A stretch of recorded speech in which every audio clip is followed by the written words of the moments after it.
governors, representatives of governors, ladies and gentlemen, thank you for joining us this morning at this community of practice of the African finance ministers. I know that last night the soiree was very good. I think we may, Mr. President, and your co-chair still have some people who are suffering from the effects of having enjoyed themselves too much last night, but we need to get the show on the road. As you are aware, we have this African Regional Community of Practice for Financing for Better Gender Results that takes place at least once every year. The president of the ADB convenes ministers of finance, governors of the bank, to engage on this very important agenda on how we are able to make a difference to the lives of women, men, young people, children on the African continent. And our major focus is inclusive growth. On this note, I will immediately hand over to the President and the co-chair for the start of this community of practice. I think as I do so, I should probably say there is an agenda with you on the table.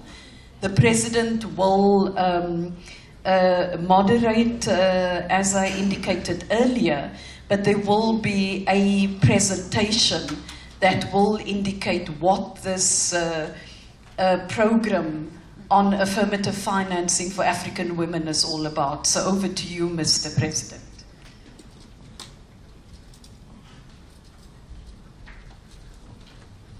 Thank you very much, and good morning, everyone. Thank you. Let me right away thank Geraldine for a fabulous job that she continues to do on this particular issue. I recall that in the annual meetings that was held in Rwanda, it was the only session that I actually attended in which I was not invited, but I invited myself. And I remember Governor Gatete was chairing it. So I'm very passionate about issues of women, in particular in development. Let me also welcome all the governors for being here. I think this is really great meeting to have you. And let me say that the statistics before us is such that we know that our economies are driven by small and medium-sized enterprises. We have essentially 50 million micro, small, medium-sized enterprises in Africa. They account for about 70% of all the informal sector. In other words, they operate in the informal sector, not in the formal sector.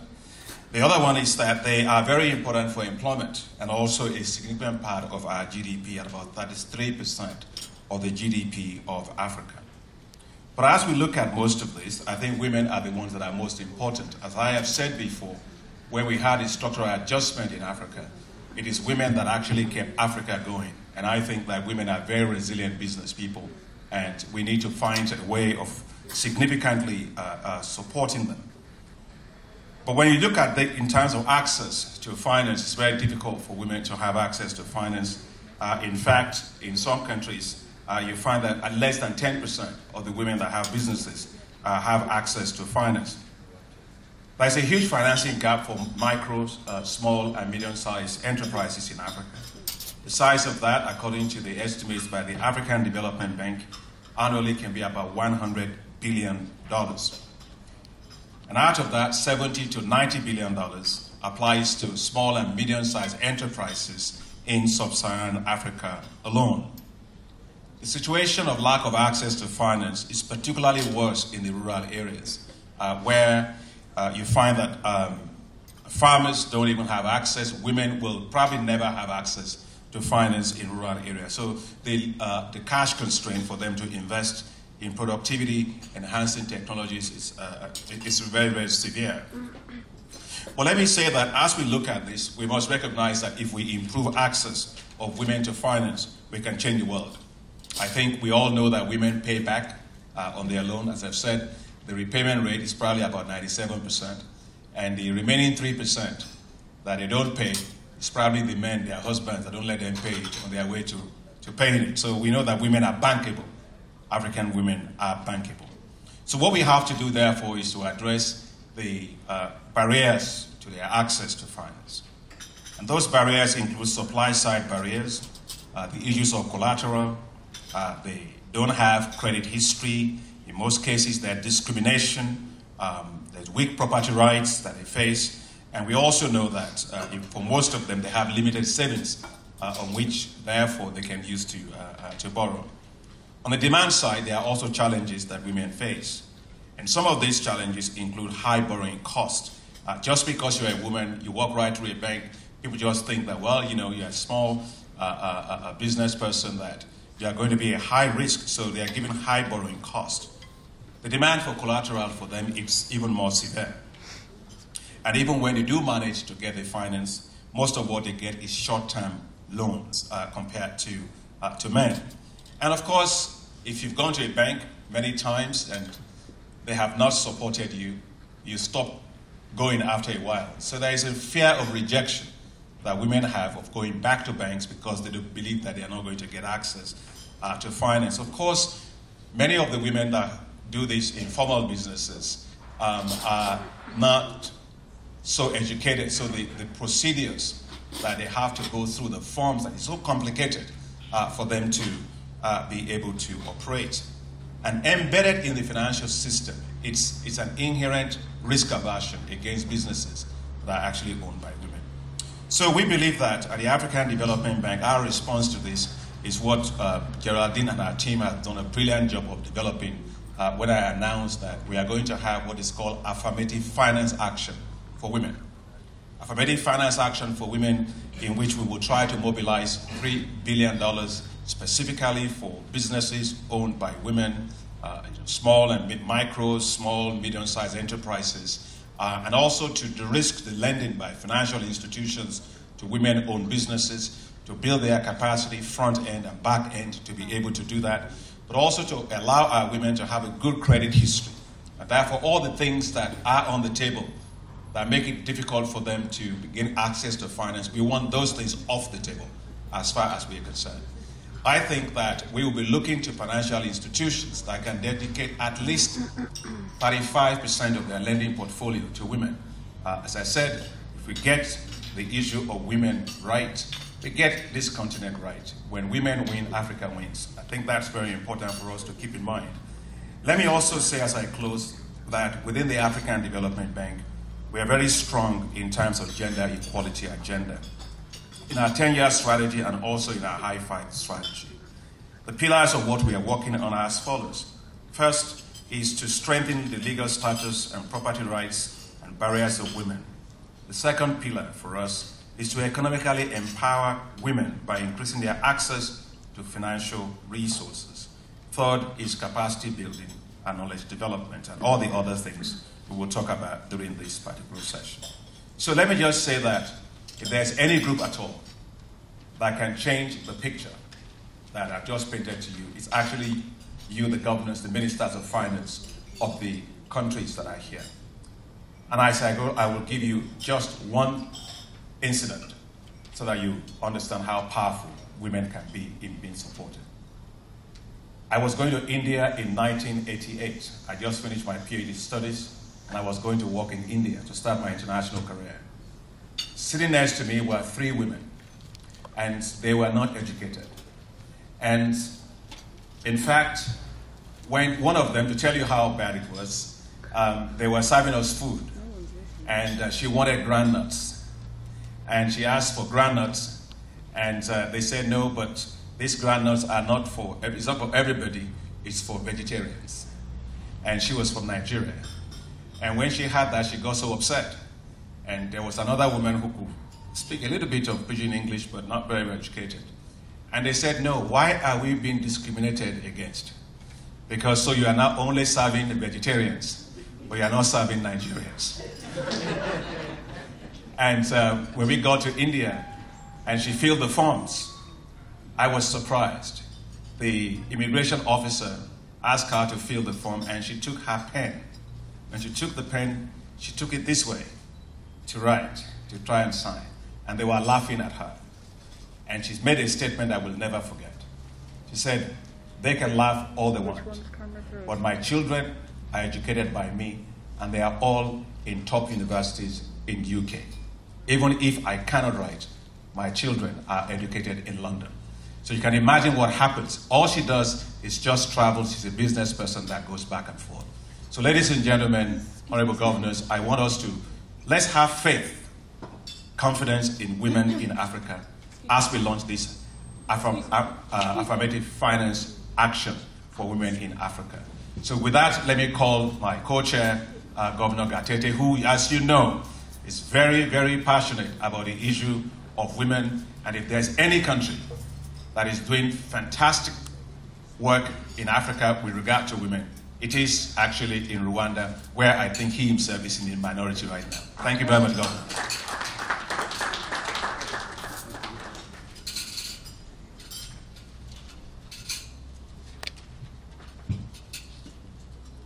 Yeah, thank you very much, Mr. President. I think if there is anyone who is passionate about gender, it must be him. I'm glad that 1 year after taking over the office, this topic is high on the agenda. I was looking at many sessions on just on gender, and as one of my colleagues said, he says this time gender is on the agenda, and it will remain on the agenda until we get it done. Let me tell you, ladies and gentlemen, that after 1994, after the genocide, our president challenged the country because we lost many men. And when we did the census, 52% of the population were women, 48% men. And the president was saying, we are a poor country. We want to develop. We are determined. How do we develop with only 48% of the poor men running the country? And that was really, really a big challenge, because in Rwanda the issue of gender imbalance was very clear. Because at some point you could not be allowed even to open a bank account without permission of your husband or your uncle or a relative who is a man. The situation was so bad. At that point, then we took a decision for our first constitution, because there had to be political commitment. And the political commitment had to be reflected in what we do. The first thing that we did was, while writing the constitution, the only consensus was that at least we put there a line that is saying that in decision-making organs of the government, at least 30% will be women. And that was a very tough one for us to decide, because we had to force it to make sure that women are included. Number two, when we did our organic budget law that determines the budget every year, we had to make sure that we include gender-responsive budgeting. That means that before we tell others what to do, we as government must be committed. And that one is highly, highly scrutinized. It's championed by the Minister of Finance, and we have to ensure that every ministry includes that, and we supervise it. Maybe not because we are so advanced compared to others, sometimes because we have no choice. Because the president himself is leading this. Before you take the budget to Parliament, it has to go through the cabinet. And the president is going to look at this line and say, what have you done? So we must explain. And of course, once, as I was telling some of my colleagues, once you reach in the Parliament, it's very difficult, because the head of the budget committee is a woman, the head of the economic committee is a woman, the head of the social committee is a woman, and in Parliament, the speaker is a woman, the deputy is a woman, and 64% of the Parliament is women. So there is no way you can just pass it and they allow you to go. So that means that actually we are forced to do it. We have no choice. Thirdly, we had to reform some of the laws that were really, for us, a constraint to any development. You can have goodwill, but if the legal system is not right, then you have problems. For example, the labor law, which allows equal pay for equal work, that one has to be changed immediately. We had to change the property ownership women had no access to land. Now, when we change that law alone, currently 26% of the land is owned by women only, 18% is owned by men only, and 52% is jointly owned. The rest is for government. This has changed because of the law that we had to change. We had to change the inheritance law and so many others. So this really has helped us. Second, also the institutional arrangement to make sure that from the ministry to the gender council, gender monitoring, data collection, monitoring, all these things is done in a structured manner. And this really has also helped us. We have put a system, we have put an institution in place because we realize that actually women were not accessing finance. The Business Development Fund was there to provide a guarantee, provide 75% guarantee for women, and then to provide also the capacity. And this is where we see that actually the bank can really be very, very helpful, focusing on where it has comparative advantage, the economic empowerment of women. And here, the bank has the capacity to do that. And that's why it can partner with the DFIs that are regionally and also in country and other institutions to make sure that they can deliver on at least access to finance, on economic empowerment of women. And here we can also see that the bank has the capacity to make sure that they can compute the statistics that is necessary in this area using its own resources to make sure that we can monitor ourselves. How far have we gone? Because we've had many conferences, we've talked a lot, but this time we need numbers of how much women, how much women are performing in terms of, for each country, how we're progressing, so that we can see it in numbers, so that we can see the best examples, we can learn from each other, and with time, then we can be able to show that actually we've made significant progress. And this can only happen if there is partnership. And the bank is really centrally structured to make sure that it can bring in the DFIs, the bilaterals, the international financial institutions, at the same time for others who care to help women in terms of economic and financial empowerment. So I think here in this meeting, it should be a strategic meeting to see how we move forward. Because next year we should be meeting and having statistics and saying, look at how countries are performing. Look at where the gaps are. Look at what is needed for us to be done so that we can take decisions. Because it has to be a partnership. I need to know what we have to do as a country, as the Minister of Finance, to make sure that we can partner with you in terms of our own program. So there has to be a dialogue, but then we need numbers, we need a direction, and then that way then we can make progress as we move on. So on this note, I just wanted to thank you, Mr. President. Geraldine, I want to thank you. I know your passion. We've been together for a long haul. I wish this is really something that we should leave behind, saying that we've been in the bank, we've been governors, we have a president. In your legacy, there has to be something written on what you've done for women. And if you do that, you retire very happily. Thank you so much. Thank you, Governor. That was excellent. I think if there's anything I got from that is we need action, we need results, and we also need accountability.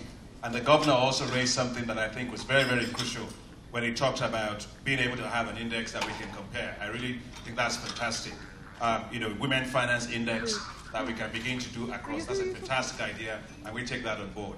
Without wasting more time, let me call on Geraldine to discuss Afawe with us. For all of those of you that know Geraldine, she's a really heavy pusher, and she makes things happen. She's very, very focused and very committed and dedicated and passionate. I mean, she pounds every single door on when it comes to issues of women, both in Africa and actually globally. And we very much within the bank, I appreciate your leadership, passion, and commitment in helping to drive this. Since I asked you about Afawe has moved a lot, thanks to you. So over to you, Geraldine. Thank you very much, Mr. President. Thank you, governors.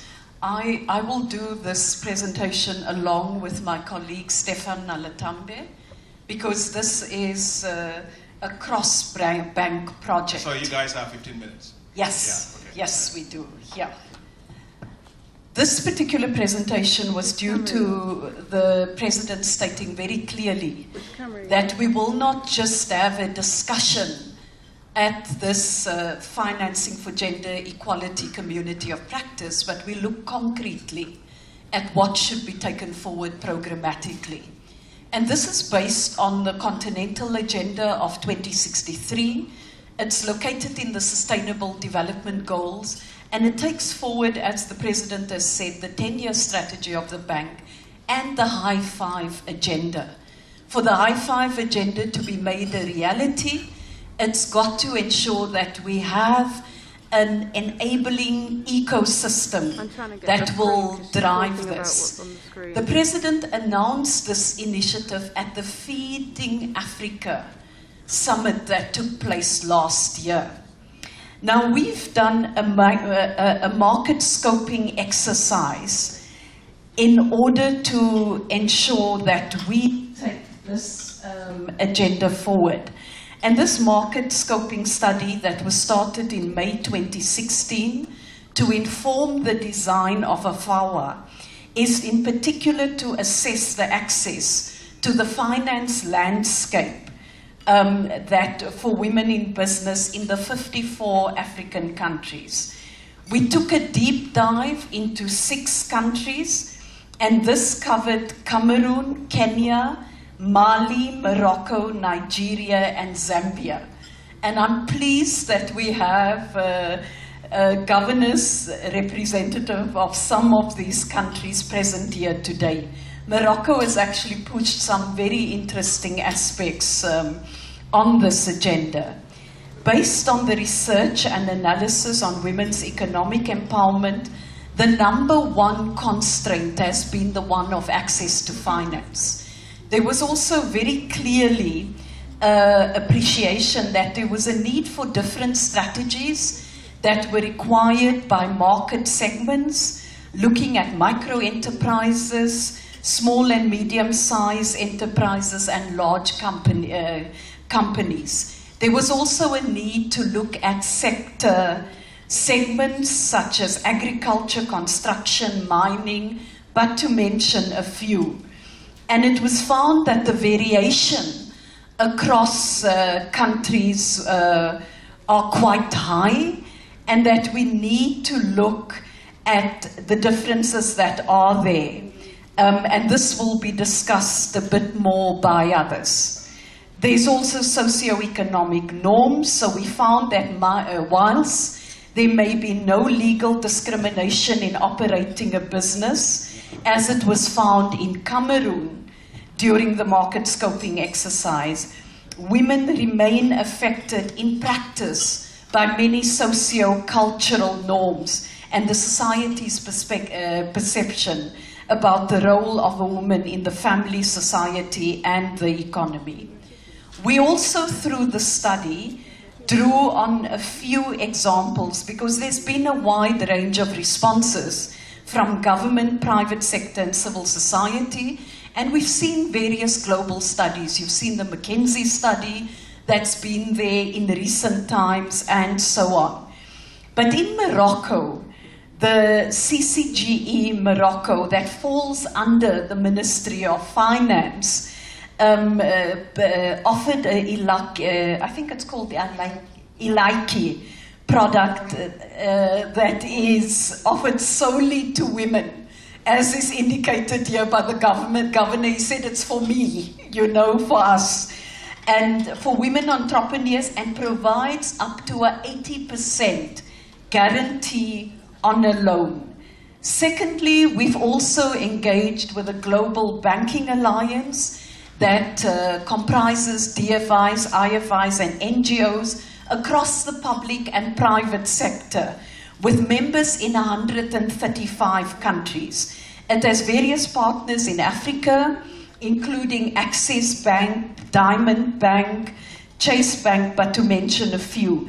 And the goal is to build innovative, comprehensive programs that provide women entrepreneurs with access to capital. And then you have FAMOS, that the Bank of Zambia recently required 4 of the largest commercial banks under its supervisory mandate to conduct a check on their ability to support SMEs using the international, using this tool that's been developed by the ILO. On this note, Stefan, I hand over to you. Thank you, Geraldine, and good morning, everybody. We're actually now going to go through, yes, I need thank you. I'm going to go through a few of the results, well, the preliminary results. And what we see here is really that the real message here is basically that, as we were saying, you have different sectors in different countries, you have a multitude of sectors where women are working, and so you have different types of enterprises that are made. There being bigger, small, micro enterprises. And in these particular cases, for example, in Zambia and Mali, the financing gap is actually a bit different. In Zambia, it's more in the medium-sized enterprises that women have a much larger financing gap than the men. And conversely, in Mali, it's on the small enterprises. Now, it may be linked to the actual activities that they do undertake. Of course, Zambia's maybe more mining sensitive than would be Mali in this particular case. But the real message here is what's important is to see that as we worked in 6 different countries from the 5 regions of the continent, the important aspect here is that we really have to make sure we have tailor-made solutions for different types of the strata of the enterprises. Now, the financing gap, we've spoken about it, the President mentioned it a bit earlier on, that $100 billion per year for SMEs, and of course one can break it down. From our study, we see that the financing gap for women is close to 42 billion and per year, and of course this is, it's a subset of what would be for the SMEs or for other different types of financing gaps. But fundamentally here, what is interesting is actually the North and the West accumulated actually represent over 50% of this gap.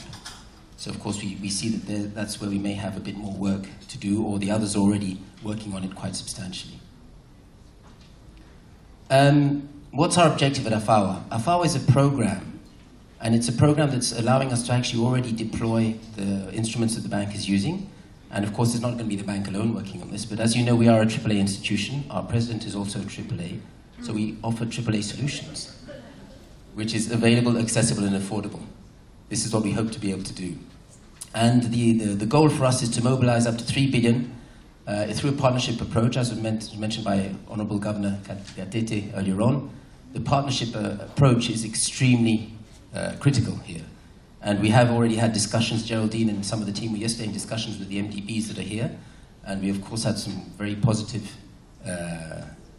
discussions, which we hope to take further. And we ourselves will be contributing over 150 million of loan capital. We, of course, will be providing some technical assistance, and I'll get into that a bit further on. But what's important is we will have an impact-driven focus, as was mentioned. We need to be accountable, we need to deliver on results. And this impact approach will, of course, be differentiated according to the type of women in business and women managing businesses that we are working with. There will be quite a big round of fundraising for the technical assistance part, which is where we feel that there's going to be a need for, of course, for accompanying a lot of these different entrepreneurs, especially when we're talking at the bottom of the pyramid. We might need more hand-holding, if I may call it that way, to allow people to actually take their business to the next level. Finally, this is just to briefly talk to the program. There is, as I mentioned, a financing window which will be through what we actually call the SME facility at this point. In that financing window, there'll be a lot of co-financing that we'll be doing with other organizations. It will be through agreements that we will have with these different organizations where we might be showing the due diligence, but enabling us both to lend money to these different institutions run by women, depending on the size. The technical assistance part is very important. There'll be 2 aspects to that. One will be sometimes accompanying the loan. Other times it'll be standalone. Why will it be standalone? Because we've had, during the scoping study, clearly it's been mentioned by the different women organizations we've been working with, that there is a need to support women in the SACCOs and the small MFIs, where necessarily, sometimes they're not necessarily at the point to be bankable. And we have to help them, if they're willing, if they want to get to that point. So there is going to be a technical assistance fund that will be also directly dealing with MFIs and SACCOs to assist women improve their businesses. And finally, another aspect that's very important and that was touched upon by both the President and Governor Gatete is the enabling business environment. Of course, alongside the lending, the financing aspect, we'll of course have this policy dialogue at the high level to make sure that women can access collateral, can own land, that the regulatory frameworks allow women to also be part of the business cycle and really be able to enjoy the same rights as the men in terms of ownership and use of financial assets. Now I'll pass it back to Geraldine. Thank you. We also will have an empowerment lab as part of this program and facility, and the intention is to ensure that we are innovative about the initiatives that we take forward. We will, under this, have a women's digital marketplace. Work is currently being concluded in this regard. We will also have this as the reservoir where we'd be able to conduct and disseminate research. It's where we will gather data that will be available in order for us to track work that's being done. And this is also where the African Development Bank will be an online partner. We see this using the Making Finance Work for Africa, and in particular Making Finance Work for Women in Africa as one such place, and also a base for all the knowledge partnerships to come together. It's obviously not only the African Development Bank, but a myriad of other partners. On the first day of the annual meetings, before the formal opening, we had the African Economic Outlook that reflected on the overall loss in human development from inequality by region. And we thought that it was necessary to conclude this particular presentation to remind ourselves what this is. The data is out there to show that very clearly there's a huge challenge globally. And if we want to move forward and look at inclusive growth and really make a difference, we've got to, and I quote, increase access to finance and close the credit gap for women-owned SMEs across the developing world as a whole, as this could boost income per capita growth rates by over 1.1% on average, close quotes. And that was Goldman Sachs in 2012. But our own African Economic Outlook also emphasized that. Mr. President, I'd like to hand over to you and say that this, as was stated during the session of the high-level panel, is now at a level where we must implement, and we're ready to roll. Thank you. Thanks very much, Geraldine. Now let's go into the discussions with the ministers. I think we've heard about the program. We have a lot around financing, technical assistance, business and investment environment, but also the empowerment lab. All those things come together. But now we have to move towards commitments we have to make. So let me ask you, put it on the floor, what are, in your own ministries or in your countries, what are those opportunities you see for advancing the business for women? And how do you actually see the ministries of finance, as ministers of finance, you're actually helping to push this? So the floor is open. Yes, Minister. We need a mic here.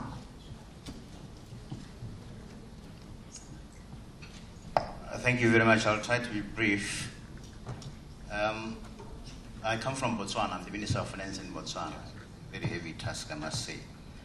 I would like to say that in Botswana, our efforts towards engaging women is work in progress. We didn't start with providing finance, that aspect of it. We started with empowering women in terms of giving them positions of responsibility. That's where we started, and I'm glad to say that I think we are making progress in that regard. For example, we have our Speaker of the National Assembly is a woman, Attorney General is a woman, the Governor of the Central Bank is a woman, the majority of permanent secretaries are women, judges in the judiciary, there are a number of judges in there. But in the area of financing for women activities, we have just started. We have a Department of Gender in the Ministry of Home Affairs. We didn't just stop with creating a department, but we also have created as a government a fund within that department. And this is the fund which is used to promote and finance income-generating projects that are promoted by women. I know that in the private sector, the women are also coming together to form their own clubs, women in business and so forth. I'm not aware of direct government support in that respect, but certainly we do have moral support. One thing that I think we have done well, which could also apply to women, is in respect of youth. Because in each ministry we have got a youth development officer who is responsible for promoting youth activities, including the financing thereof. We have a youth development fund.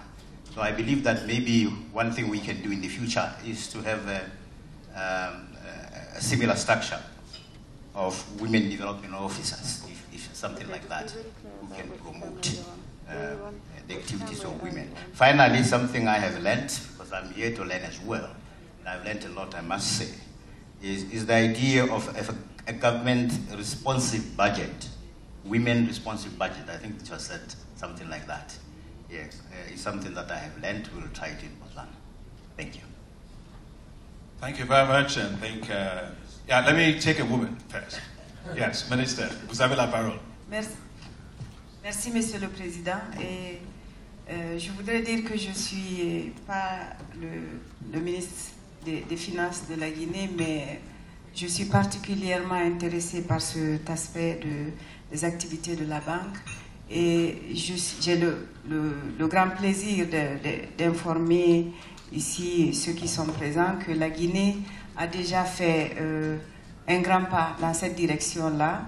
Le nouveau gouvernement qui est en place compte 7 femmes et tous les postes clés du gouvernement sont occupés par des femmes.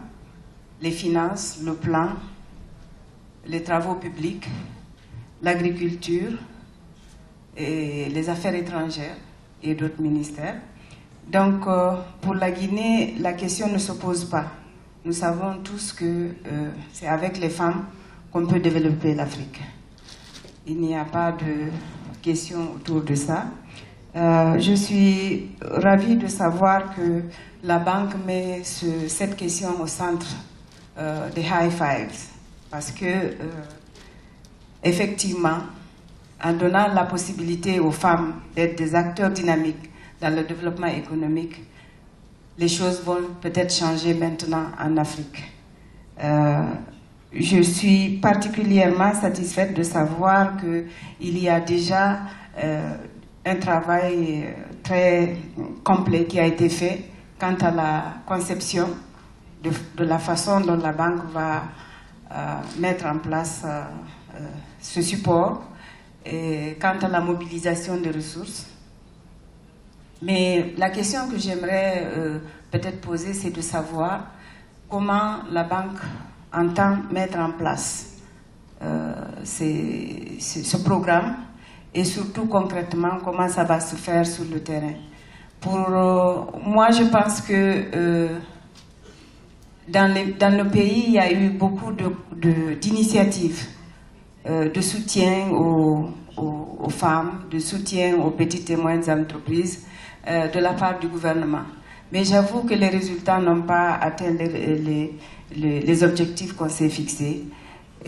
J'aimerais insister sur le fait que la banque devrait s'appuyer le plus sur le secteur privé.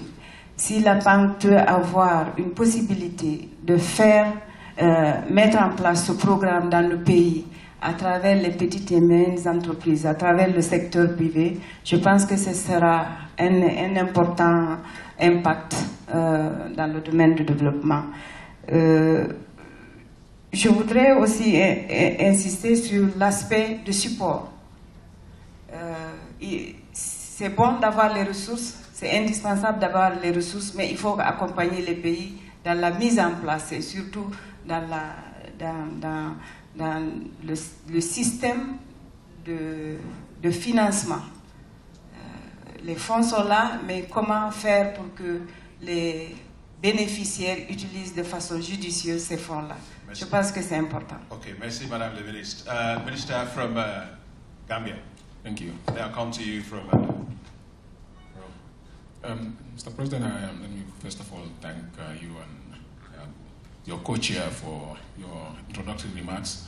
And to say that in Gambia, we also started, just like Botswana, with the issue of empowerment. And why we did that is because after an assessment was done, we realized that in terms of gender empowerment, women were largely behind, and in particular in terms of education.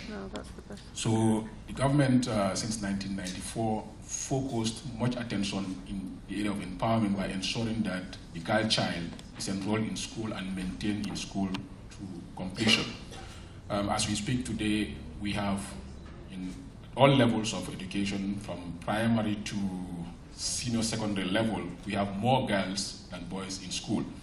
And that has also led to another initiative where government decided to say, because of that targeting which allowed girls to be enrolled and retained in school, that led to that surge in enrollment and completion rates. So today, education is free from primary to senior secondary level, and the plans are to extend that to university. Now, from there, how do you get women also in senior positions?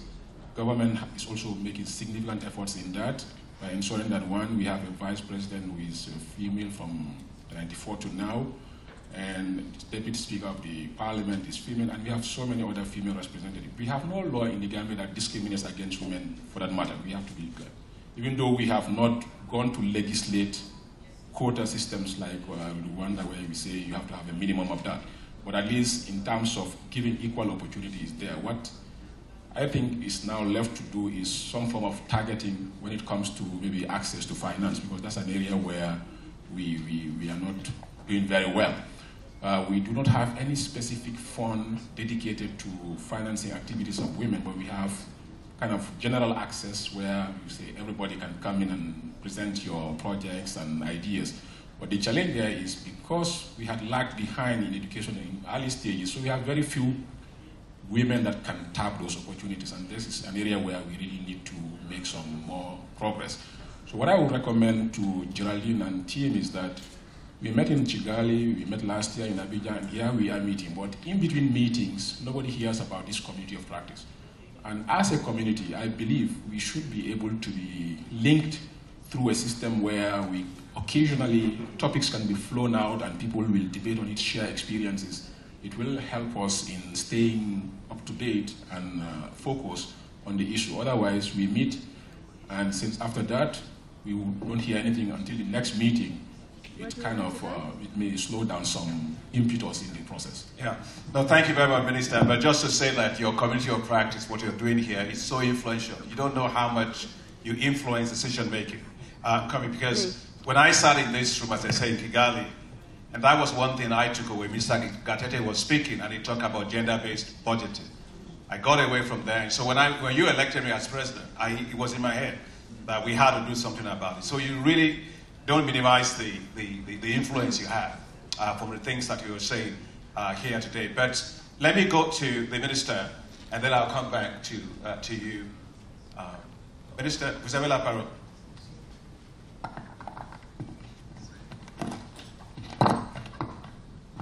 Merci beaucoup, Monsieur le Président, Messieurs les ministres, gouverneurs, Mesdames et Messieurs.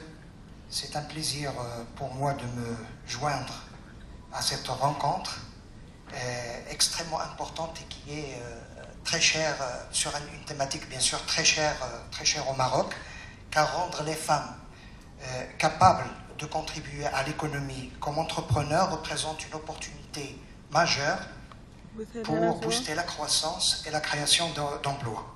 Je remercie Madame Géraldine qui a cité le Maroc et qui l'a évoqué en tant qu'exemple.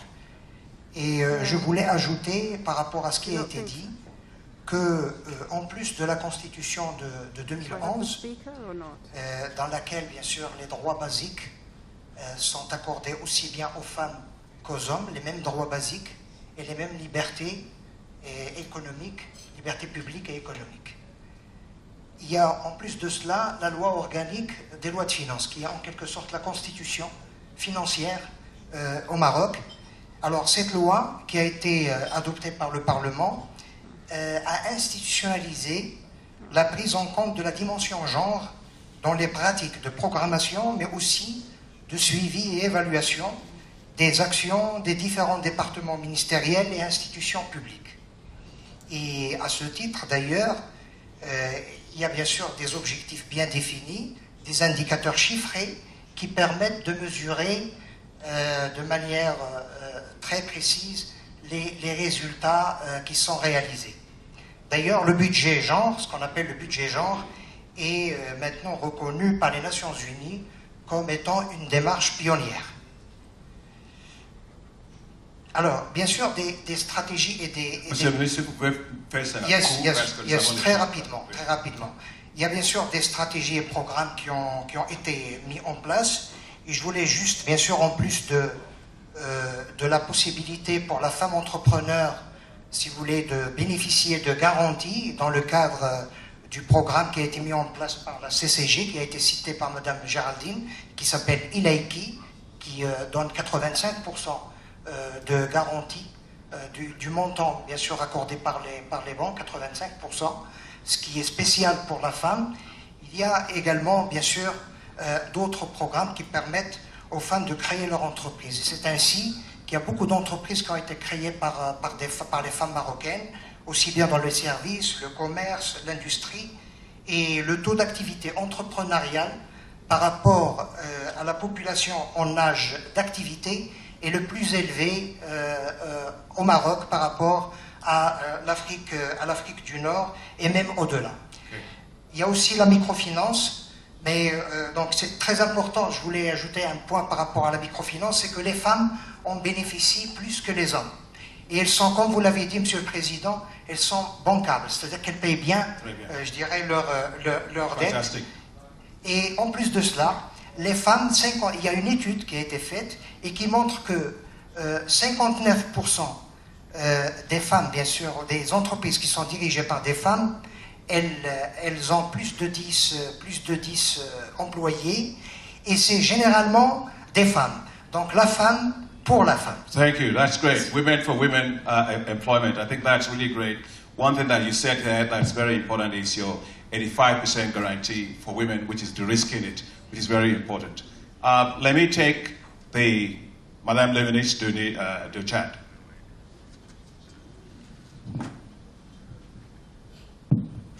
Merci beaucoup, Monsieur le Président, et nous sommes très contents de participer à cette rencontre et on vous remercie d'avoir créé cet espace. Au Tchad, le problème, au niveau politique, il n'y a aucun problème, parce que dans le gouvernement, les femmes sont au nombre de 7 et à des postes importants. Donc, moi, je suis le ministre en charge du plan et du développement, je suis 3e dans la préséance, membre du bureau politique, etc. Il y a l'aviation civile, secrétaire d'État aux affaires étrangères, secrétaire d'État aux finances, secrétaire général adjoint du gouvernement, de la santé, et tout ça, c'est des femmes. Et il y a un quota de 30% qui est accordé aux femmes, donc il y a une loi pour l'accès à des postes de responsabilité. Le problème, c'est au niveau des femmes entrepreneurs et des femmes rurales. Donc au niveau des femmes entrepreneurs, le manque crucial des financements existe, mais c'est surtout aussi le savoir-faire, et les femmes ne sont pas du tout informées. Donc elles ne savent pas à qui s'adresser, à quel sens se vouer. Qu'est-ce qu'il faut faire pour avoir des garanties, qu'est-ce qu'il faut faire pour comment faire une étude de faisabilité, un projet bancable. Et là, Monsieur le Président, vous êtes en train d'apporter une contribution très importante à travers le lycée des jeunes filles, parce que l'éducation commence à la base. Et donc nous fondons beaucoup d'espoir sur ces lycées des jeunes filles. Au niveau stratégique, bon, heureusement que c'est à notre niveau que ça s'est fait, donc dans la vision 2030, du Tchad ou bien le plan quinquennal 2016-2020, la problématique est prise vraiment en charge. Et les financements, c'est vraiment pour les PME, les micro-entreprises, les secteurs informels. En N'Djamena, même en N'Djamena, sans parler des zones rurales, les femmes sont très pauvres. Vous trouvez une femme qui ne peut même pas avoir 10 000 francs pour vendre des cacahuètes. Donc les microcrédits sont très importants pour les femmes. Et il y a un problème que moi, personnellement, ça m'a beaucoup frustré. c'est les femmes qui sont au marché, qui vendent au marché. Dans le temps, il y avait le marché central d'Indiamena où les femmes avaient des places, étaient bien situées. Mais quand ce marché a été reconstruit sur un financement du Fonds saoudien et il a été agrandi, eh bien, tenez-vous bien, les femmes ont été exclues. Elles sont dans la rue actuellement. Celles qui vendent les condiments, celles qui vendent les légumes, celles qui vendent les habits des enfants. Et il y a des femmes qui vendent l'or aussi, parce qu'elles vont jusqu'à Dubaï, partout chercher de l'or, elles sont dehors. Et certains ont été agressés, d'autres ont été même tués. Et donc, moi, mon combat actuellement, ce que je veux, c'est d'avoir un marché pour les femmes. Un marché pour les femmes. Et les femmes rurales, c'est la réforme du code foncier. Ah. Voilà, la réforme du code foncier, parce qu'elles n'ont pas accès vraiment à la terre. Et pour terminer, je voudrais inviter Fawa à s'intéresser au cas à la Mauritanie, qui est un cas d'école. Parce que les 2 grands supermarchés de Nouakchott appartiennent à des femmes. Les hôtels appartiennent à des femmes. Des boutiques, etc. Donc je ne sais pas quel est le secret, ça serait bien d'étudier. Ça, c'est où ça? Merci, en Mauritanie. Ah, ok. Il faut que vous faites une visite là-bas. Bon, moi j'ai séjourné 3 ans quand j'étais à la FAO. Vous étiez influencé là-bas. Voilà, mais j'ai vu ce que j'ai vu, vraiment, c'est très encourageant. Merci, Madame la Ministre, c'est très important. Des points très importants. Ministre de Madagascar. Merci beaucoup, Monsieur le Président. Disons que dans le cas particulier de Madagascar, nous avons déjà, si vous voulez, une base juridique très claire par rapport à cet aspect genre, puisque nous avons déjà signé, disons, une convention contre la discrimination des femmes. Et nous avons déjà aussi un plan national de développement genre. Donc, sur le plan juridique, je pense qu'il n'y a plus vraiment de problème. D'ailleurs, ça se voit au niveau de la nomination des femmes au niveau, soit au niveau du gouvernement, soit au niveau des sénateurs.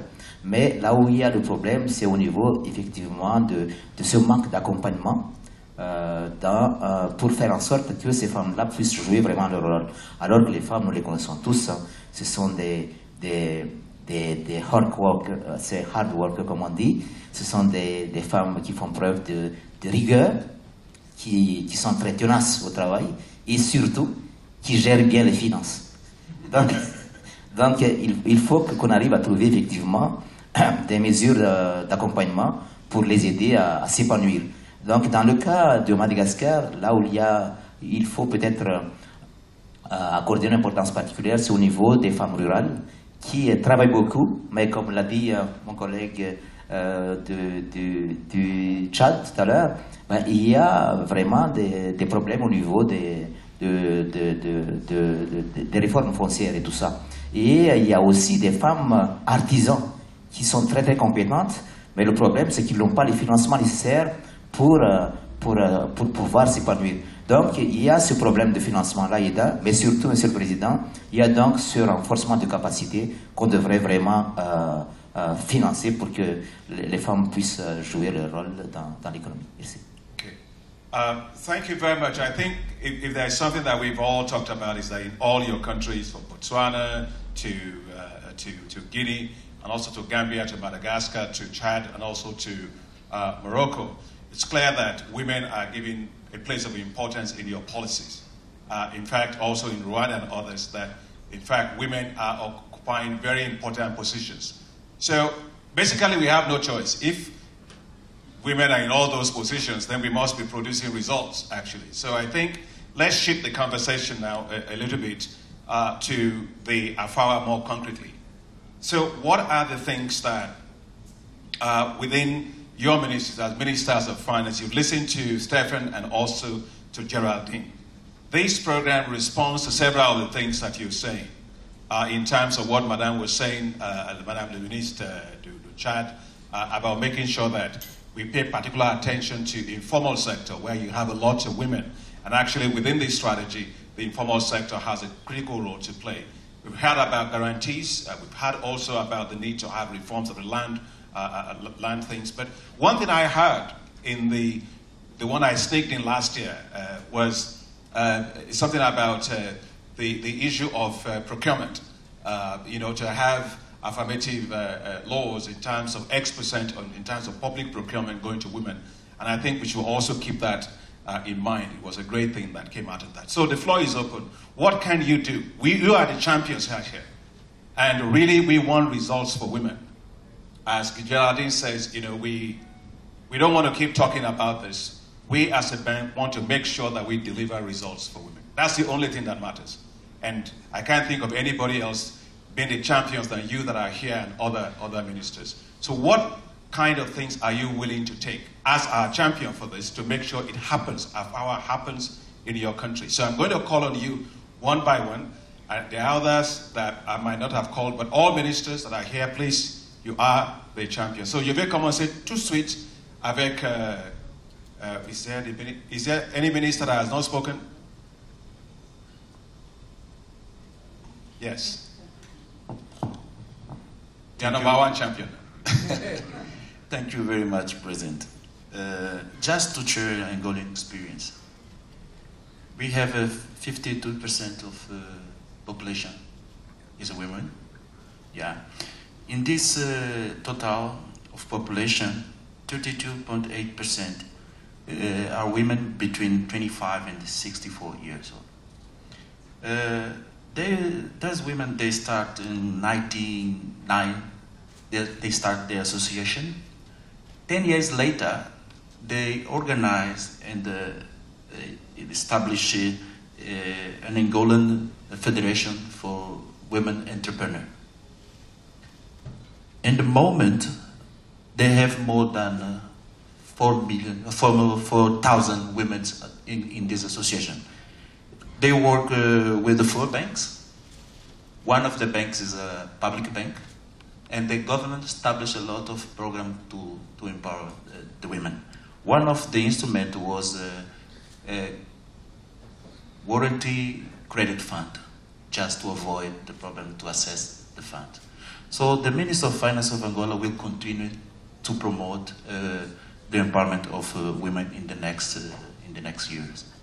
Thank you very much. Thank you very much. Minister.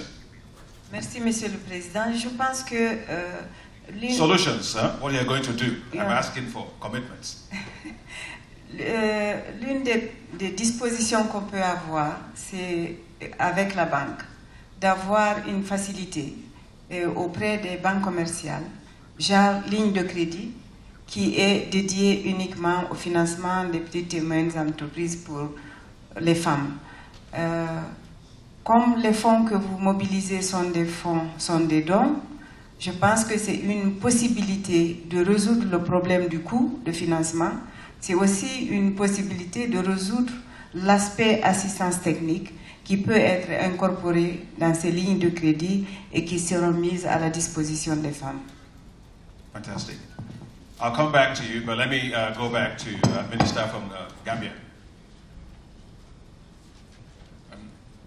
I think I was going to come to the same conclusion to say that, as I said earlier, we do not have a specific targeting fund to finance women activities, and I think this is something that we can consider looking at.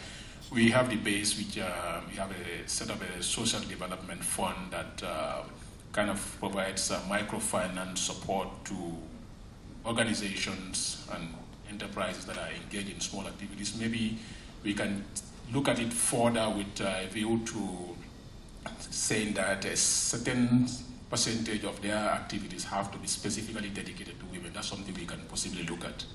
Thank you. Minister from Madagascar.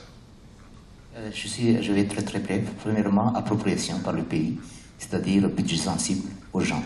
Deuxièmement, comme on l'a dit tout à l'heure, discrimination positive en faveur du financement pour les femmes.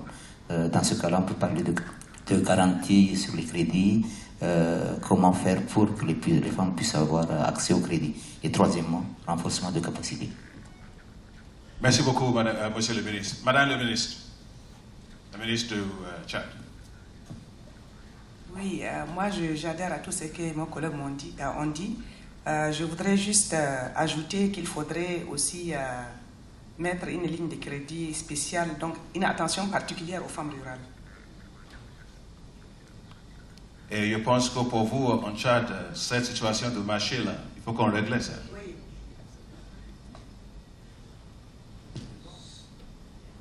Ah, oui, Minister from Botswana. very much. Thank you very much. In terms of the champion, as I've already indicated, my champion will be the Minister of Home Affairs, where there is this Department of Agenda. I've already indicated that there is a fund in terms of supporting women activities. My problem with this fund is that the demand is so high and it outstrips the size of the fund. So running a deficit in the budget, I think there's a challenge there. But at least we have started. I think one thing we should do is capacity building in terms of giving capacity for management and so forth of the women's project. And finally, I think we can assist our women, and we will do that with the information as to where and how to access financing, including what I've just learned here, the $3 billion at the African Development Bank. Thank you. Thank you very much. Monsieur le Ministre. Merci, Monsieur le Président. Moi, je crois que, comme vous l'avez dit, il y a beaucoup de, je dirais, de défis. Et donc, parlons de solutions. Moi, je crois qu'il y a des... je voudrais donner quelques éléments par rapport à trois aspects importants. Premièrement, c'est renforcer l'accès aux services de développement des affaires, y compris l'incubation. Bien sûr, en travaillant sur les très petites et moyennes entreprises. Il y a aussi, deuxièmement, renforcer l'accès au networking opportunities, et bien sûr la capacité building. Et en troisième et dernier lieu, il faudrait, je crois, développer davantage l'accès au financement, et surtout, bien sûr, encourager d'abord la microfinance, et bien sûr encourager les banques à accorder les financements via les garanties, parce que je crois que c'est vraiment le bottleneck, c'est le vrai problème, je dirais, dans l'accès au financement pas seulement des femmes, mais également des hommes. Merci, Monsieur le Président. Merci beaucoup. Je crois que j'ai appris tous les ministres, j'espère. Okay. All right, so I think we've pretty much come towards the end of the session. I want us to finish on time because of the COP21 discussion we're going to be having at 9:30. Let me try and summarize some of the things that we have heard. First is that we all agree that it's important to have my co-chair, please, also pick a mic, because both of us have to do it.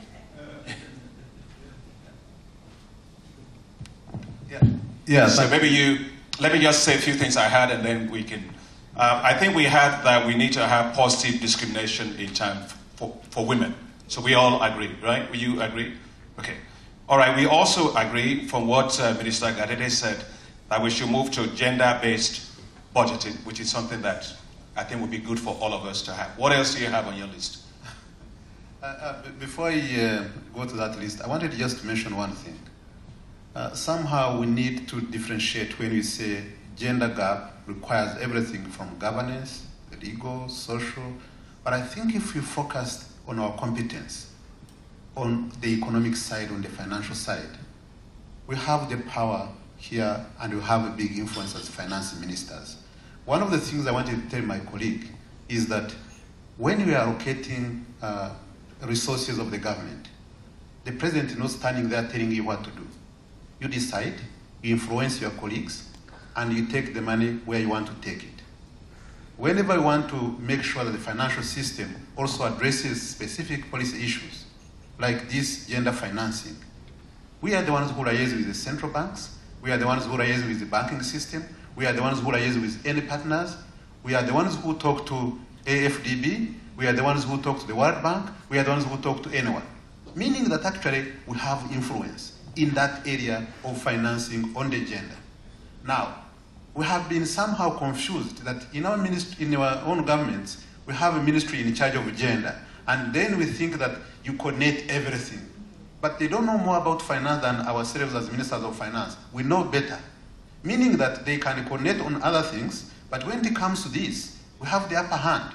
We are the ones to think through, as we think about the budget, as we think about complex issues, we are the ones to sit there and say, how do we handle this? For us, we have a unit. We have the gender focal points in every institution. We are the ones on that area of finance and economic empowerment, just for women to take the lead. Nobody else is going to do that.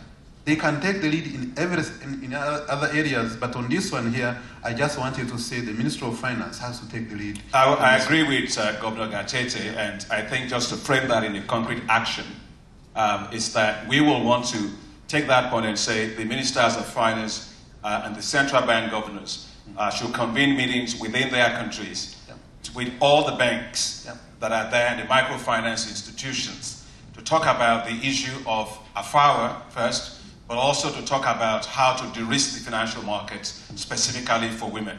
He's absolutely correct. When you take the leadership, the financial system takes a cue from you that this is very, very important for you. So I think as a concrete action, that's something that I think we should do. Just to share my own experience very quickly in less than a minute. When I was Minister of Agriculture in Nigeria, everybody said, well, agriculture doesn't pay. Don't fund it. We had less than 0.7% of total financing of the banking sector going to the agricultural sector.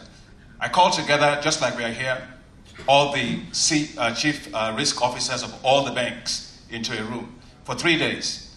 Can you imagine? Risk officers, their job is to tell you no. Okay? And so we asked them, what's your distribution of losses if you are lending to this sector? You went from 80% to 100%. Do you want to lend? No, we don't want to lend. Makes no sense for us. Then we said, the minister from Morocco was saying, what if we put a guarantee facility in? What if we fix the value chains that you think are risky and with embedded such costs in them? What if we fix those things? What if we help you to build your front office capacity and your back end capacity to price risk properly? And we did all those things for them. On the third day, we got together, we asked them, what is the probability distribution of losses that you will have? One of the chief risk officers got up and says, I think that we will have 10%. We were coming from 80%. All the other chief risk officers shouted her down. They said, you cannot be right. It cannot be less than, it cannot be more than 2%. We put that program in $350 million to the Central Bank of Nigeria. We ran it for 4 years, still going right now. We moved the total share of banking, financing going from the banking sector to agricultural sector from 0.7% to 5% in 3 years. Total banking sector lending. Till today, the non-performing loans less than 2%. So I think we should do the same here, since all the evidence suggests that women pay back. And so it's not a question that they are risky. It's just that there are all kind of other barriers. So let's be quite innovative and take that as a big action that we can do. Minister, what else do you have on your list? What else I have is very, very clear. As finance ministers, we cannot take decisions without measuring ourselves. We need the index. We need to know what are the elements in that index, what should be our target, where are we, so that we have a clear baseline. So the index is one thing. Then another thing is every year, at least comparing the best examples in many countries so that we can share. This is what is happening here. This is what you can pick and choose what you think can help other countries. And we don't have any other institution that can be able to compile such a good experiences that we can share among ourselves. Okay. Minister, let me make a commitment for us as a bank on the first one that I said. We will organize the first meeting of the bankers and microfinance institutions with central bank governors and ministers of finance around this particular issue. The second one is from what you said in terms of, which was a point also raised by the minister from Gambia, that on the issue of a newsletter, but also we form also a website just for the community of practice of ministers of finance. We keep them summarize best practices, what is happening, keep the issue on the agenda as a critical item. Governor, what else do you have? The rest is the coordination at the country level. Before even the African Development Bank comes in, there has to be, because the private sector in terms of the financial institutions are involved and so many others, but also the organization of women. There are many.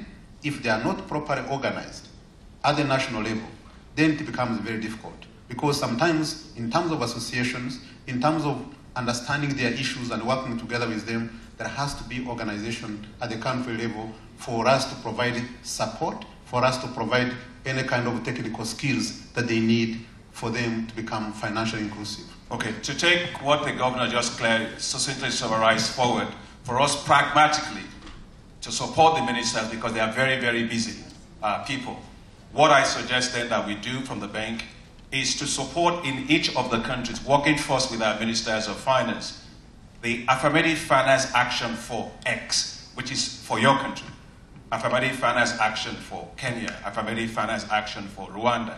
So as a unit in which we will properly provide a technical support that can facilitate the ministers moving things because they're very, very busy, and that will also allow us to have a way of coordinating everything within the country as an action. Next, Minister, what else do you have? Finally, I just want to make sure that your department in the bank should liaise directly with the central bank governors and the departments of statistics on compiling the information for that very specific country. Because the central bank gives instructions on how they should report the data, especially desegregated data on gender, as they do the financing. The statistics also collects data at the national level. So the link between the bank and the central bank and the institutes of statistics in each of the country is very, very important to make sure that we have the accurate data at each country level. Thank you. Thank you. If you look at the website of the bank, and I encourage the ministers of finance, I know you're very busy, from time to time, just take about 5 minutes. It's your bank. Just go on that site and click and see what's happening at the bank. It's very important. What the Minister Gadete said, our guys in the Econ complex are doing a fantastic job on all the hi-fis. They have a portal. That's a very well populated portal, looking at statistics, data, all kind of things on all the hi-fis by country.